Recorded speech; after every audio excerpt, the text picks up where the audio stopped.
walang current. Hindi ba? Kasi open na. Pero, okay, may voltage kasi, okay, konektado ka dito, konektado ka rin dyan. Kaya mag-ABL ka. Dito, sa pag-VO ang pinag-uusapan natin, it's a different story. You are disconnected from here. Correct? At ang VO natin is dito hanggang ano ba yan? Double ano lang po. Ito.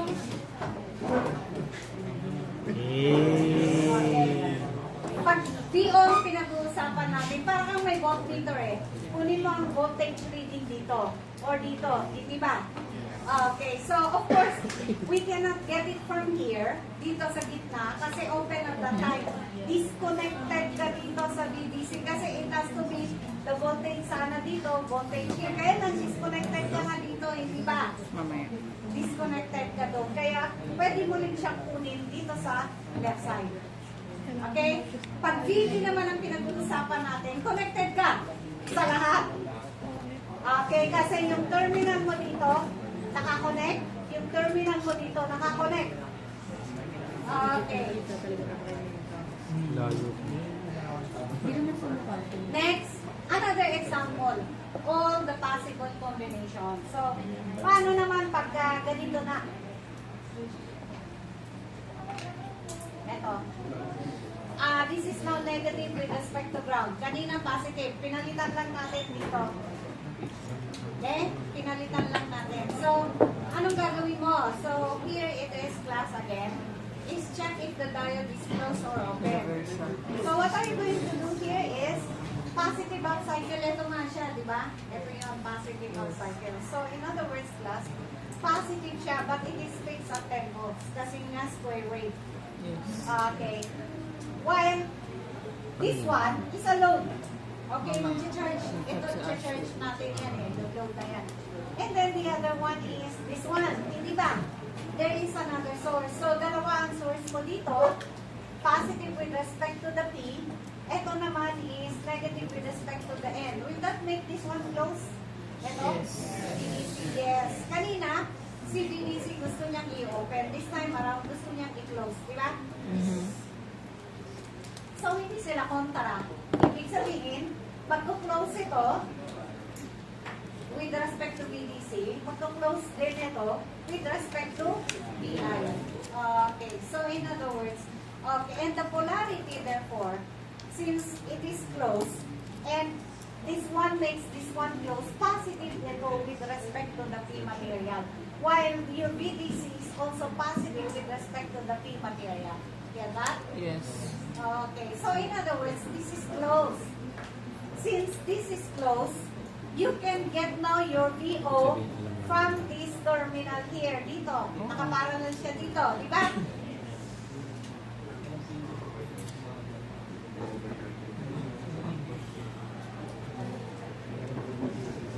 Nakaparallel siya doon, di ba? Eh dito, hindi ko siya pwedeng kunin. Kasi nga, isosolve ko pa lang ito. Did you get that? Okay. Another load kasi ito.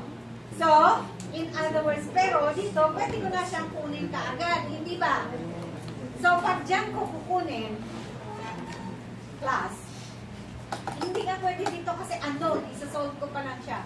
Dito ko pwedeng kunin. Yung VO mo, therefore, is, okay, positive ito. Kaya dahil negative dito. Hindi ba? Yes. Magkaiba sila. By inspection, class, is, pag ito ay positive, ito ay negative, ano ilalagay ko? Negative. Yeah, good kasi mas malaki ito kaysa dito. Dominant. And then, you subtract the lesser value from the higher value. So, 2 minus 0.7, therefore it is 1.3. Or, mag-KBL ka lang. Pag mag-KBL ka, lagyan mo din syempre ng polarity by inspection, by KBL. Kailangan may polarity kang ilalagay. So, ang ilalagay mo polarity, based on this one, ito positive with respect here, ito negative. Ano pipiliin ko? Negative. Negative kasi siya yung mas malaki. And then go KBL. So, in that case, Okay, in that case, therefore, minus negative Kunwari, VDC, 10 positive volts to. ah, Meron ka pang VD, source dito ng and 4 then volts nasa lang. unahan, positive VO is Ito yung equal to susundin. 0. Yung Therefore, polarity nito VO kay would be kasi yun yung 2 pinaka-dominant sa buong minus 0.7. Parehas pa rin. And ayan here. Kaya ito yun. Hmm? Ito yung polarity niya, nakalagay negative sa taas, positive dyan sa baba. Okay? Kaya your VO by inspection, ayun, nakalagay na oh. 2 minus 0.7 and this 1.3, negative sa taas. Okay? Now for VC, hey, to solve for VC, mag-KVM ka lang, correct? So, okay, kasi nga anong si VC eh. So, pag nag-KVM ka dito, here people, yes, okay, positive VI. Siyempre, lagyan mo muna ng polarity. Ano ilalagay mo polarity sa kanya? Matcha-charge siya. Paano siya matcha-charge? Pareho ito. I-charge niya ito. Ito.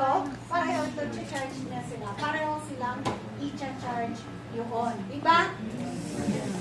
Kanina kasi, yung example natin na una, ito, in-neutralize niya ito. Yung natira, yun yung mag-charge doon. Dito ngayon, okay, pareho sila. Okay, mag-a-add sila para i-charge yun. You get that? So, in this case, positive VI minus VC VC, plus okay, VO. minus VD plus VDC is equal to 0. Ayun, Hindi ka na no? mag-ano. VO. And then VC therefore is 10 minus 0.7 plus 2, it becomes 11.3. Kaya makikita mo dito class, ito source ito. Kaya lang, mas malaki ngayon yung charge value ni DC. Get that? Okay, kasi bakit mas malaki? Eh, itong source mo kasi As long as may ascending ko yun. pag ideal yan, it is 10 plus 2 volts, you know. Okay, charge value ni DC. Ni DC as a load. Okay, so this would be charged to a value of 11.3 volts. Okay, next. Okay, during the negative half cycle class, source na siya. Did you get that? Source na siya. Positive, negative. Kaya negative with respect to P material. Ito yun, P material dito eh. Kasi the arrow is pointing downward. P material, it would open this one. Okay? Now, negative with respect to the P material, it would also open this one. Of course, si 2 volts consistent siya, it would close this one. Kaya ng 2 volts lang siya. Talo siya ng dalawang source, kaya this is open. Did you get that? Therefore, if that is open, okay, plus, if that is open, your VO, you cannot get your VO from here na. Kasi that is open. You are disconnected. From this one, hindi ba? Pwede mo dito lang kunin. Pag dito mo kunin, of course, you can do by inspection or you can do KVL. So, by inspection, negative kasi yon. So, negative yon. Dito naman negative. So, negative din siya. In other words, you just add them together and retain the sign of the negative sign. So, that would be VI plus VC. 10 plus 11.3 is 21.3 volts. So, here people, the drawing therefore is like this. Yes, question? Bakit mo naging positive yung VI? Ha? Bakit mo naging positive yung VI? VI? VI? V1? Ito kasi si VI, hindi ba? Negative siya? Hindi ba ito ang reference mo? Positive positive siya ng positive outside here, tapos negative siya ng negative outside. Transpose. Nagpalit ng polarity kasi. Di ba? Ito yun. Okay? Kaya nung negative siya, inopen na niya yun. Disconnected pa na yun. Okay? Basyan? Okay na? So, in other words, if we're not going to draw this one, this is your 10 volts. Diba? Ito yung reference voltage natin. Okay? At kaya during exam, do not forget na ilalagay nyo muna si reference voltage.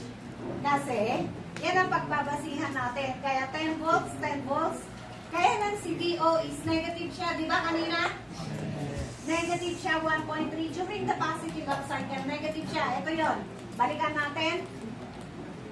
Hindi ba negative siya?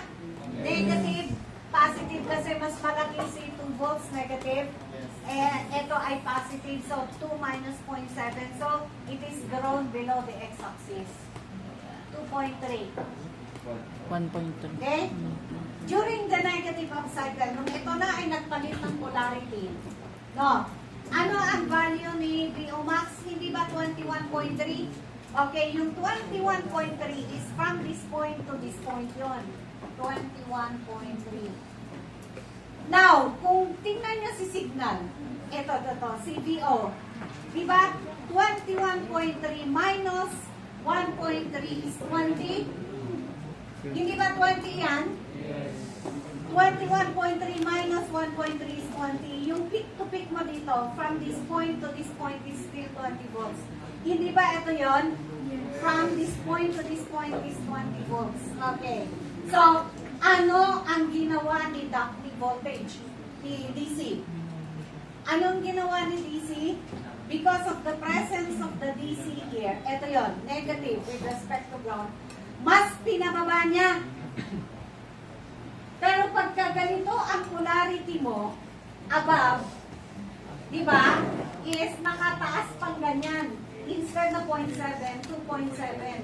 Ngayon, dahil ngayon ay negative na siya, negative yung DC source mo, negative, ang ginawa niya dyan, ay pinababa niya lalo. Para hindi na siya, wala siya above the x-axis. Did you understand? It is not above the x-axis, it is now below the x-axis. Pinababa niya.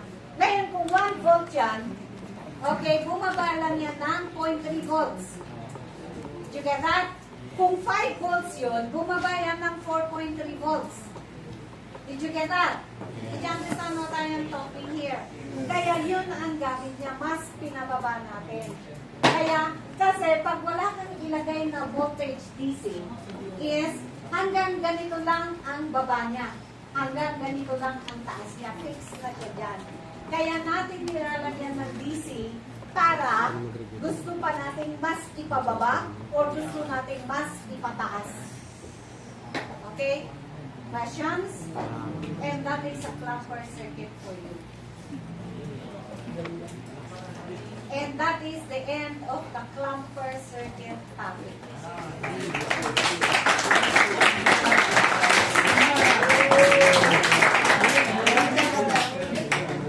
Ay, alas 2 pa. Mama, okay lang yan. Mama, okay lang. Magre-review kami mo.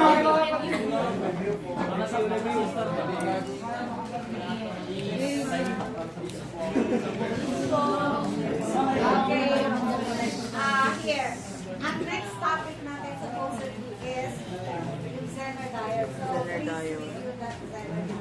So, ayaw niyo ba yan ng Zener? Ayaw. Ayaw. Okay, sige. Ayaw niyo yan. Anong makulit natin sa private? Wala na ngayon, Wednesday. Sure na yun. Sure ka na? Kailan na tayo sa Friday. Pero hindi Wala May naman. klase kayo sa akin ng morning? Ay, of course, you will not be on Friday. Siyempre, sa exam na tayo.